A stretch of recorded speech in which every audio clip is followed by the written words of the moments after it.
Recorded Books and RB Digital present The Stone Circle, a Ruth Galloway mystery, by Elly Griffiths, narrated by Jane Mcdowell.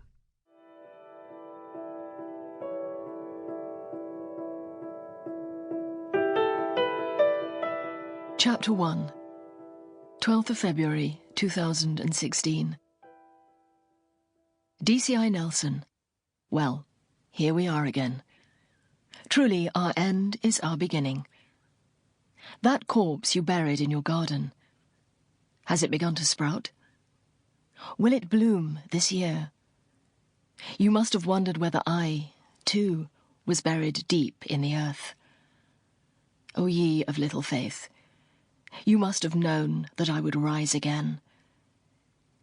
You have grown older, Harry.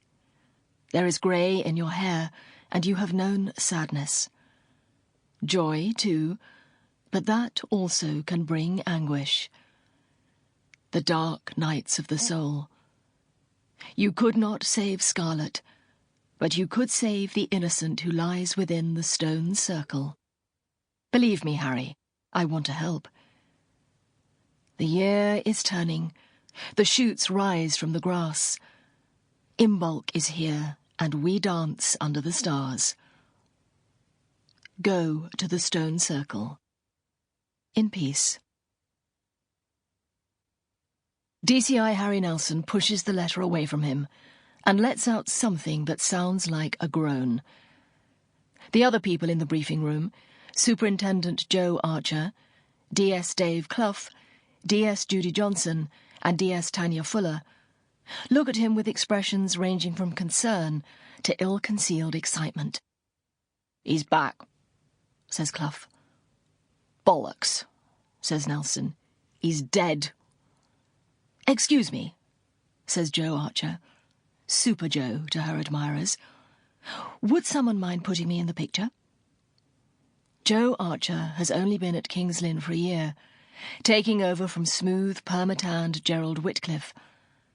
At first, she seemed the embodiment of all Nelson's worst nightmares, holding meetings where everyone is supposed to talk about their feelings, instigating something unspeakable called a group huddle. But recently he has come to view her with a grudging respect. But he doesn't relish the prospect of explaining the significance of the letter to his boss. She'll be far too interested, for one thing. But no one else seems prepared to speak, so Nelson says, in his flattest and most unemotional voice, "It must have been 20 years ago now. A child went missing, Lucy Downey, and I started to get letters like this, full of stuff about gods and the seasons and mystical crap. Then, 10 years on, we found a child's bones on the salt marsh. I wasn't sure how old they were, so I asked Ruth, Dr. Ruth Galloway, to examine them. Those bones were nothing to do with the case. They were Iron Age or something. But I got Ruth to look at the letters. She thought they might be from someone with archaeological knowledge. Anyway, as you know, we found Lucy, but another child died. The killer was drowned on the marshes. The letter writer was a Norwegian professor called Erik Anderson. He died that night too. And this," he points at the letter on the table, "reads like one of his." "It sounds like someone who knows you," says Judy. "Because it goes on about me being grey and sad," says Nelson. "Thanks a lot." No one says anything. The joys and sorrows of the last few years are imprinted on all of them, even Joe. After a few seconds, Joe says, "What's this about a stone circle?" "God knows," says Nelson. "I've never heard of anything like that. There was that henge thing they found years ago, but that was made of wood." "Wasn't the henge thing where you found the murdered child last time?" says Joe, revealing slightly more knowledge than she has hitherto admitted to. "Yes," says Nelson. "It was on the beach near the salt marsh.